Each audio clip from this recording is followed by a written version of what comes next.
And welcome back. Alzheimer's is the most common form of dementia.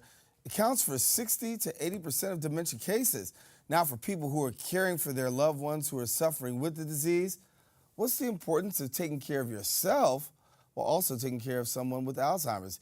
Here now joining us in the studio telling us more about this is Teresa Santos, who's an Alzheimer's expert from Montefiore. We welcome you now. Thank you. Thank you. Good to have you here on the show. Pleasure to be here. And when we talk about Alzheimer's, we talk about, 60% to 80% of dementia cases. Let's talk about here in the borough. How prevalent is Alzheimer's? Are we seeing the numbers rise? Yes, and is it rising because more people are becoming aware, because there's such a campaign now in general that people are becoming aware that someone aging and being forgetful is not normal aging. There's always been that assumption, oh, but I'm just forgetting my keys because I'm older. That's not necessarily true.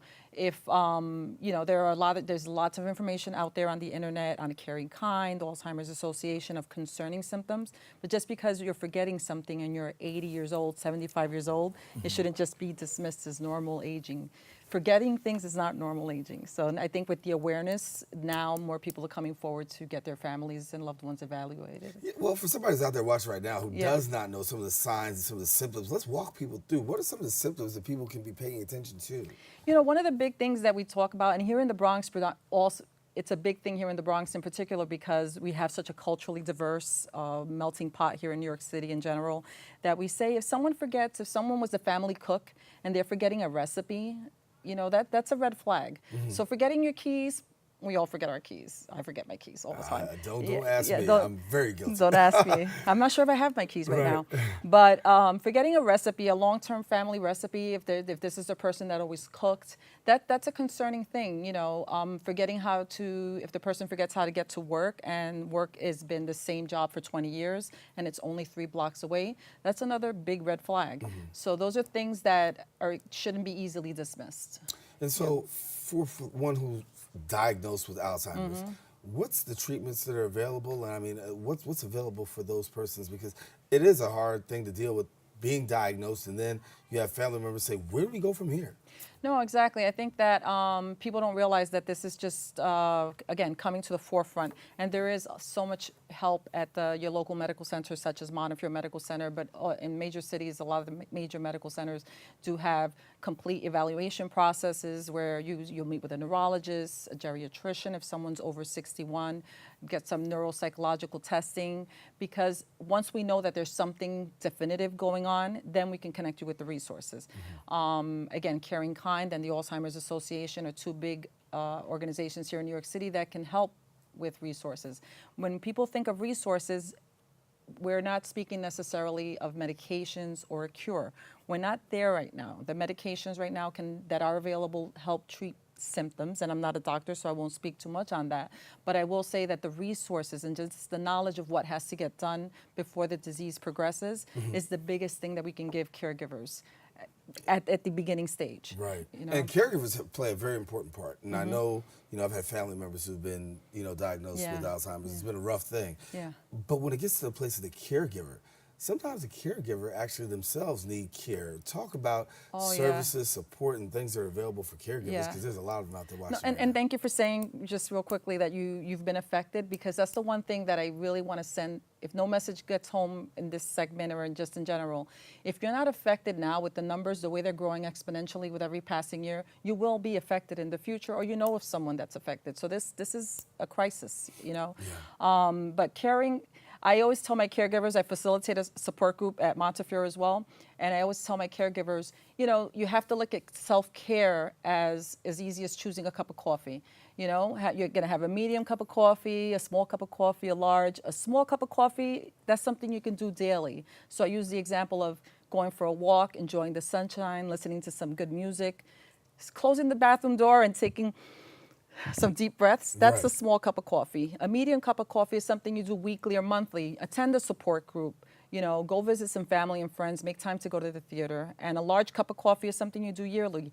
Take advantage of respite groups, the respite care programs that organizations offers, and go on that cruise, go on vacation. But you have to look at it that standard, and coffee is universal, so that's why I use that analogy. That's an excellent analogy. I mean, I'll have to give people that information, tell them to do it just like that. Yeah. So For Montefiore, talk about some of the services that are available for those who've been diagnosed as well as for caregivers. Well, at Montefiore, for Bronx residents, you're fortunate that we have the Center for the Aging Brain, which is located in Yonkers, and we have the Memory Disorder Clinic, which is located in Blondell. And at both sites, you'll get a comprehensive evaluation. You will see a neurologist, you will see a neuropsychologist, you will see social workers such as myself, because while I'm the care coordinator, I'm also a clinical social worker by profession. So you have this multidisciplinary team that's looking at you and your loved one. So you're not going in for 15 minutes, and I'm not taking away from other doctor's visits, but this is quite comprehensive. And Montefiore has actually been deemed one of the centers of excellence for Alzheimer's disease, which is quite an honor. It's one of 10 in the entire state. So we've received special funding to kind of make sure that you know about clinical trials, research, and you receive the most complete examination and evaluation possible, and support, of course. So if people want more information, what do they do? To reach out to Montefiore, I mean, they can contact, we have a website, montefiorecia.org. It has all the information there about our program. If you have someone that you're concerned about, call Caring Kind. Caring Kind, actually, I have their number is 646-744-2900. And the Alzheimer's Association is 800-277-3900. And they can start, steering you in the right direction if you have some concerns. And they can steer you to support groups, educational programs, those respite programs. A lot of people don't avail themselves to those services. What's the most common mistake that people make during, dealing with this whole Alzheimer's situation? Remember, Mom, do you remember? Remember, Dad? And I always forget, you kind of forget the word remember. So if I ask you, let's pretend we met, a week ago, and I tell you, do you remember the concert we went to? And we didn't go to a concert. Oh, yeah, remember, went to the concert? So I say, you have to restructure, reframe that situation. So instead of saying remember, just realize, okay, they're not remembering. We know that there's something going on. Just kind of go with the flow. Repeat the question. So we went to that concert. Wasn't that enjoyable? But try to drop the word remember from the vocabulary once you have confirmation that someone has dementia, because if they don't remember, there's a part of them still that is saying, I should be remembering, and then behavioral issue starts, then a fight will start and arguing. Why do you keep telling me that happened, that didn't happen? And just be patient. I tell families, I can't give you the cure to the disease, but I'm going to help you surf the waves. I'm going to give you information, be patient, step back from the situation. Remember, no matter how frustrated we are, they can't enter our world, so we have to enter theirs. Wow, that's very important. I like that. Yeah. We can't enter their world, but they can enter our. We can enter theirs. So no matter how many times you want to bring them out of this, and it's frustrating. If it's your mom or your dad, that's the person that raised you. Right. So that's your, if it's grandma, for a lot of people, that's the person that raised them. If it's your spouse, that's your spouse. Right. So this is a completely new relationship. I tell them, we work on mourning the person that was and getting a new relationship with the person that's present in front of you.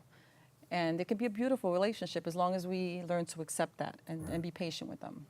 I learned a lot in just a few minutes. Thank you so much Awesome. for coming, Teresa. Thanks a lot. Thank you. Thank you for having me. All righty. Listen, we want you to get that information. So if you need that information, you saw the information at the bottom of the screen. Of course, tap in, and then you can get everything that you need. Of course, as we're talking about Alzheimer's, something that affects many, many people. Got to take a quick break. We'll be back coming right up right after this.